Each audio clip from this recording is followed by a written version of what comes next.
setidaknya ada dua kemungkinan dari sisi politik yang bisa kita tarik dari kejadian saat ini. Yang pertama, bisa jadi ini semacam skenario untuk menangkan PDIP pada Pilpres 2024. Yang kedua, bisa jadi ini strategi untuk melempangkan jalan Joko Widodo mengambil posisi Ketua Umum PDIP mendatang. Tentu kita juga perlu bicara di sini bagaimana dengan Anies Baswedan. Anies Baswedan sekarang ini perlu berhati-hati, waspada.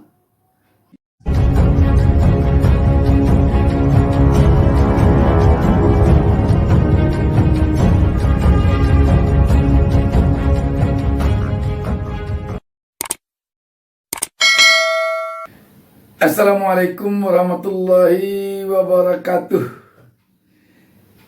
Kita berjumpa kembali, saya Bustami Narda, dalam mengawali pertemuan kita pada hari Minggu pagi ini. Saya tak lupa mendoakan kepada Allah SWT, semoga seluruh pemirsa selalu mendapatkan keberkahan hidup dari Allah SWT. Dan saya ucapkan selamat menikmati hari Minggu yang cerah ini.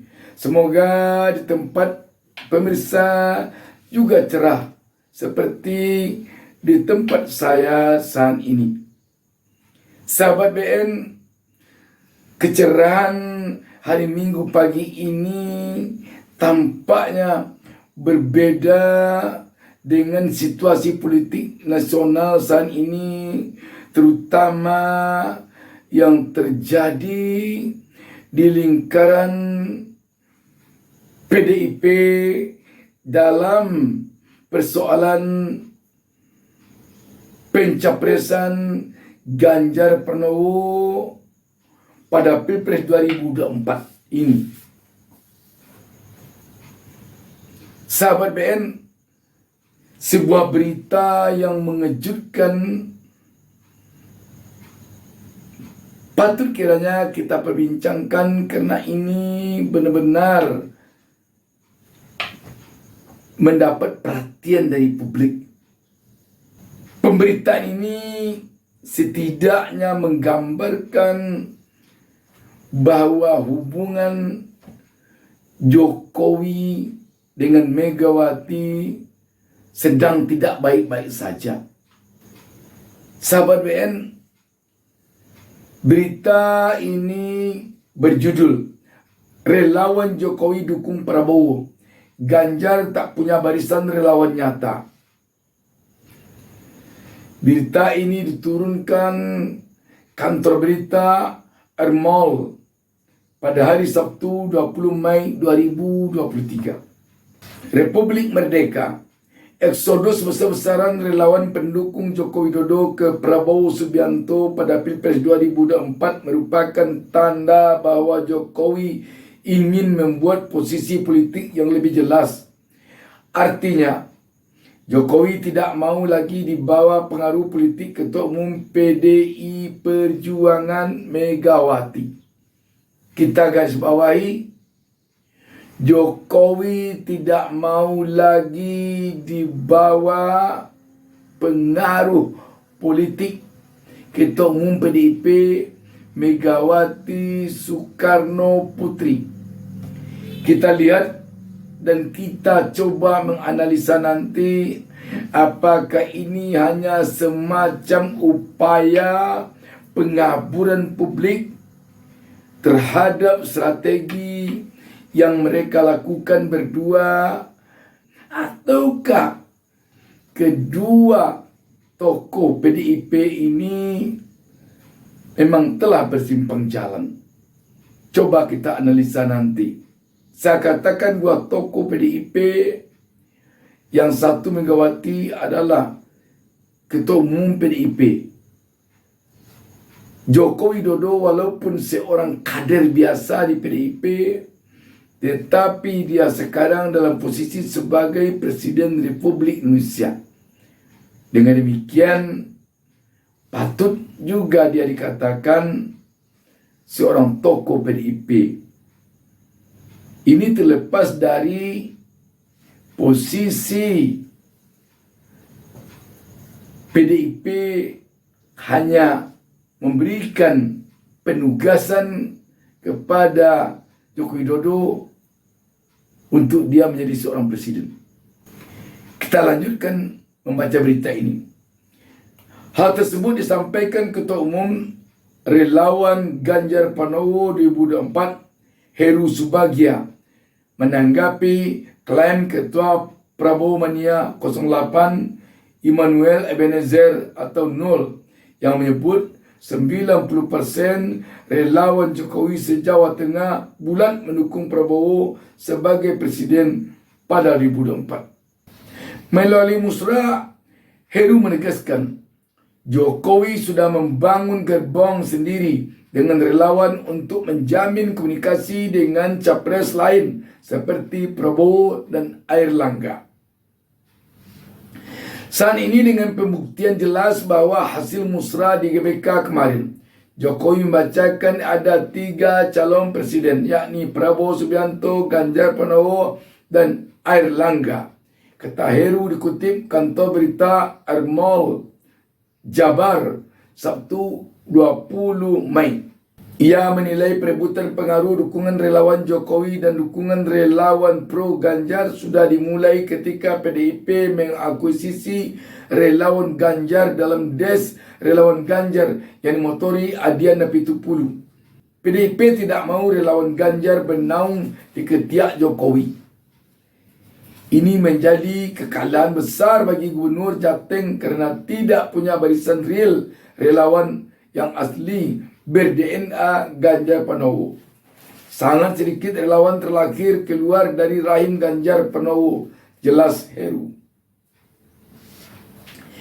Heru menambahkan, gelagat kepindahan dukungan relawan Jokowi pada Prabowo sudah terlihat sejak dari jauh-jauh hari ketika banyak gerbong relawan Jokowi tidak serta-merta menyatakan dukungan secara terbuka menunjuk Ganjar sebagai capres 2024.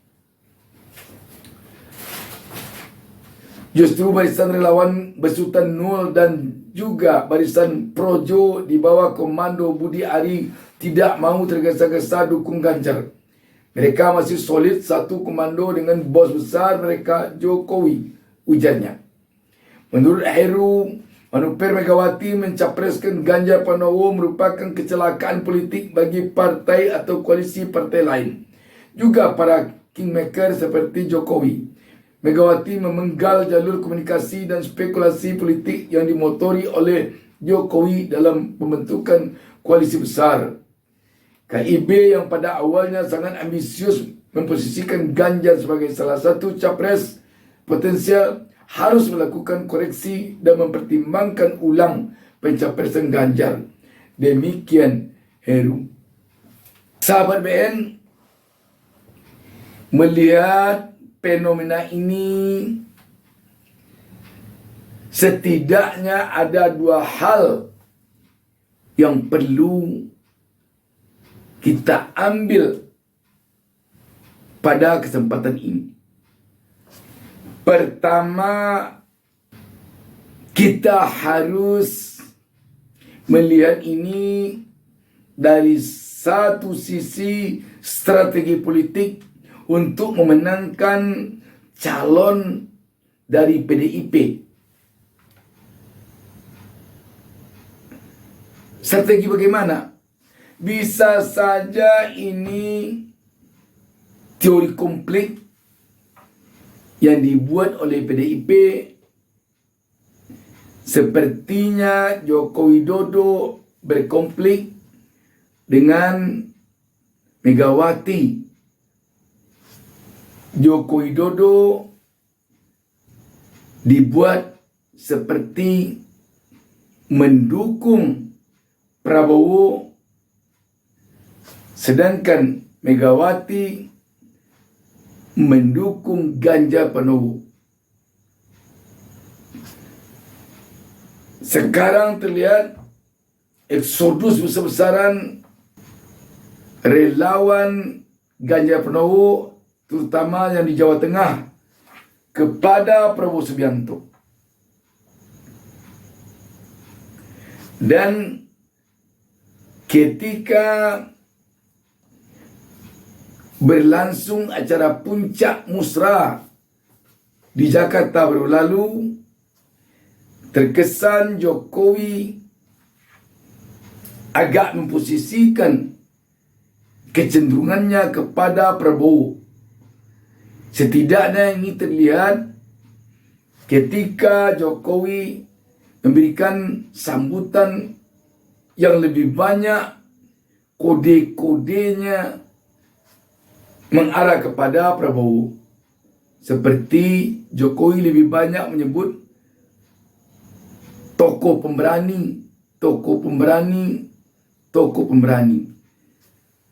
Kalau menyebut tokoh pemberani, itu opini akan mengarah pandangannya kepada Prabowo Subianto.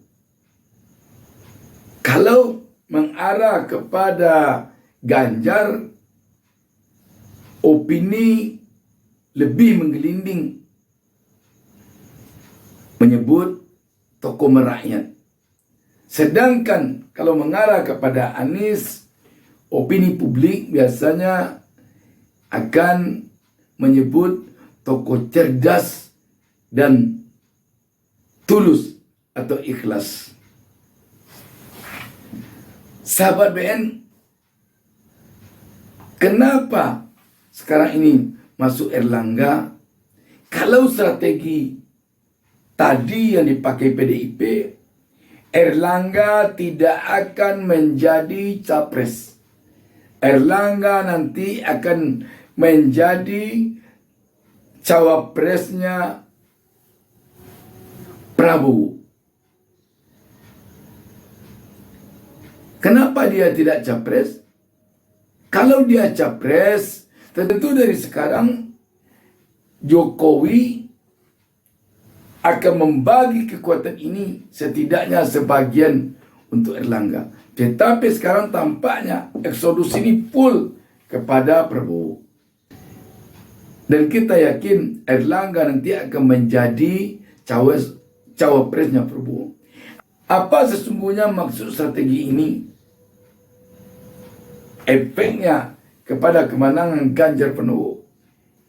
Dengan majunya Prabowo berpasangan dengan Erlangga Hartarto,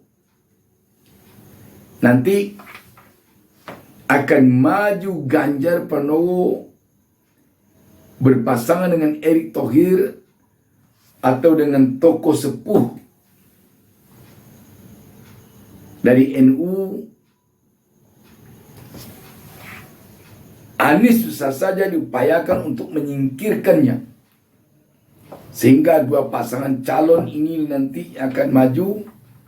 Dan ketika telah dua pasangan calon ini yang maju, Jokowi, Megawati akan mendapatkan barisan untuk memenangkan Ganjar Pranowo. Itu kalau kita lihat dari hal yang pertama tadi. Yang kedua, ini bisa dikatakan serius. Persimpangan jalan antara Joko Widodo dengan Megawati. Kenapa serius? Bisa jadi ini perlawanan terbuka yang dilakukan oleh Joko Widodo untuk menumbangkan Ketua Umum PDIP. Maksudnya untuk apa? Jangkauannya adalah untuk kelanjutan kepimpinan PDIP ke depan. Mengapa demikian? Kita tahu beberapa waktu lalu relawan Jokowi pernah mendoakan agar Jokowi nanti menjadi ketua umum PDIP.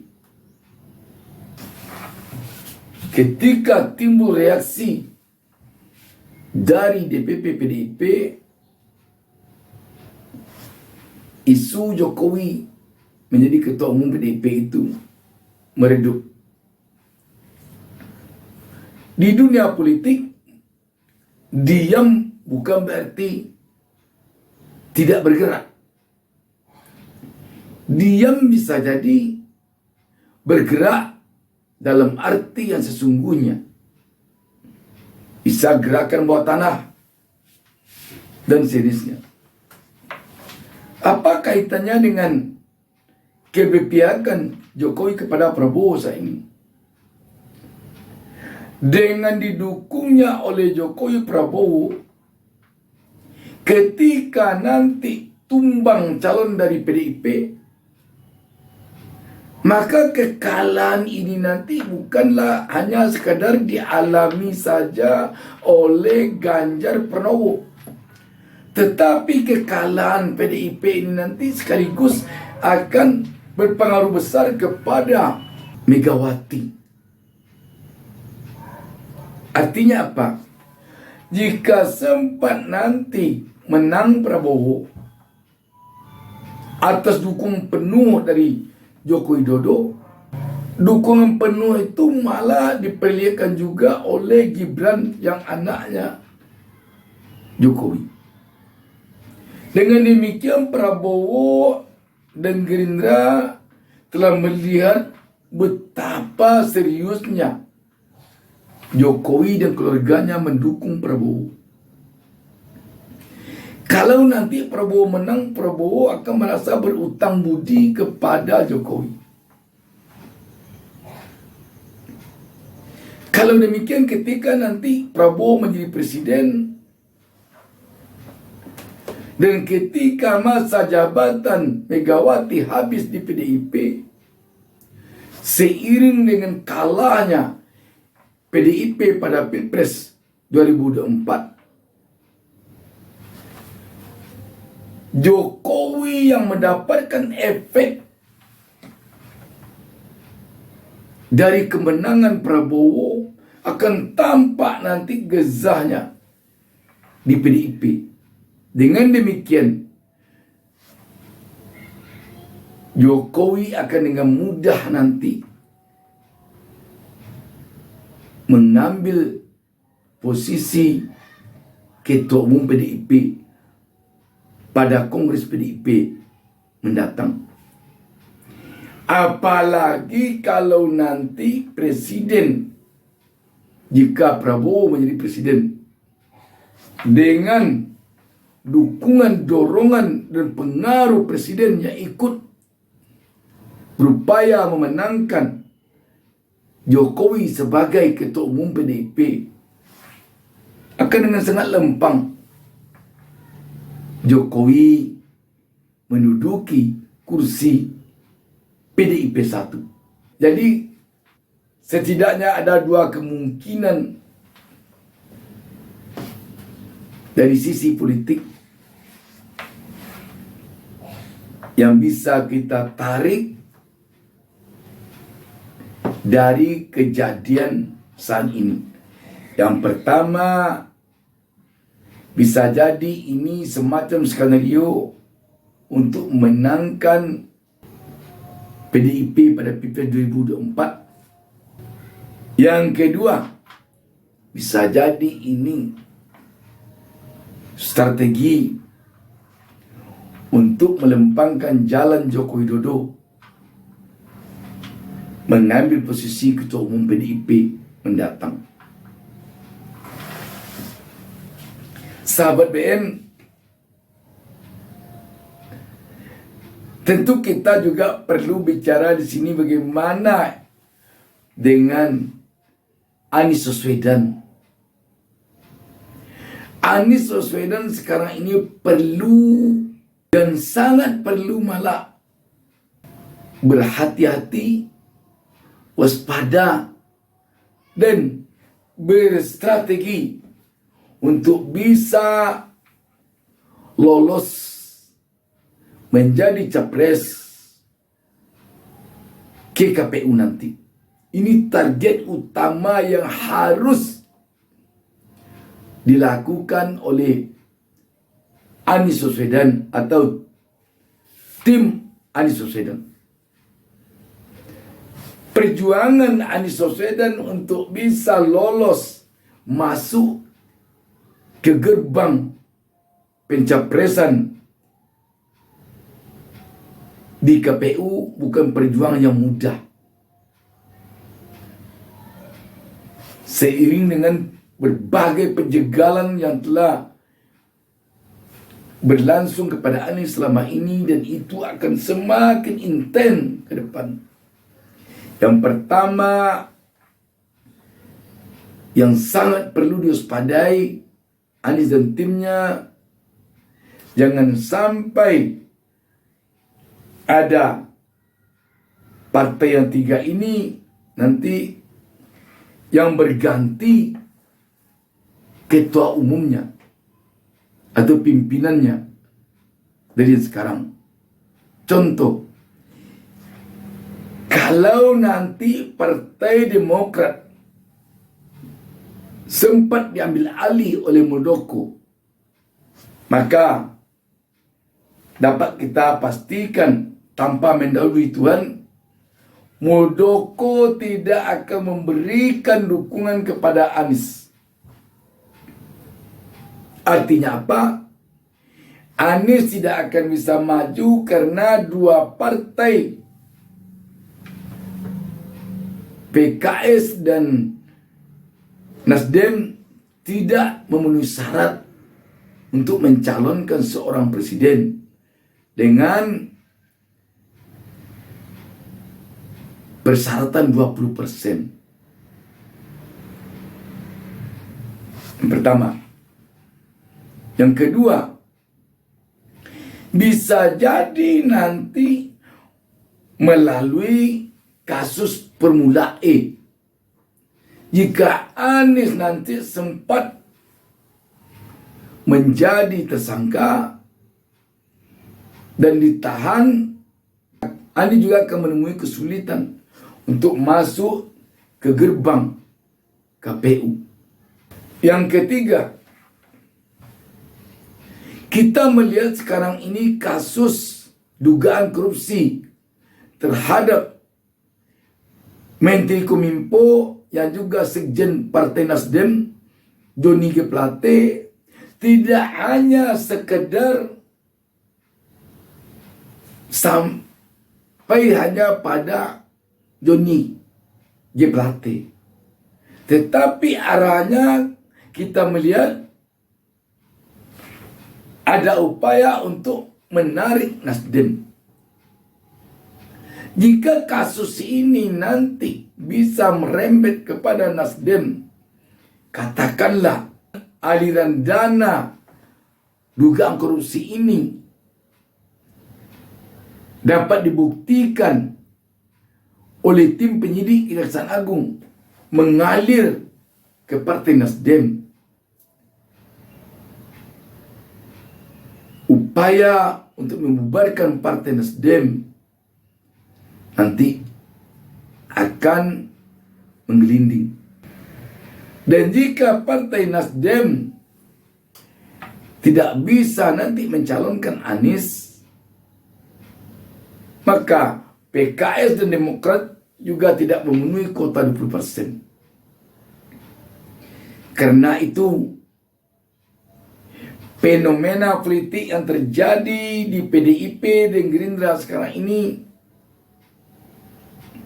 katakanlah masuk satu lagi Golkar, perlu membuat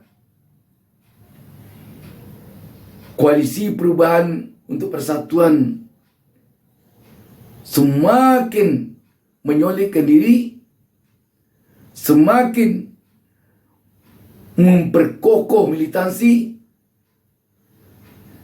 semakin mewaspadai berbagai kemungkinan yang bisa saja terjadi. Demikian, wassalamualaikum warahmatullahi wabarakatuh. Jangan lupa subscribe. Jangan lupa subscribe. Jangan lupa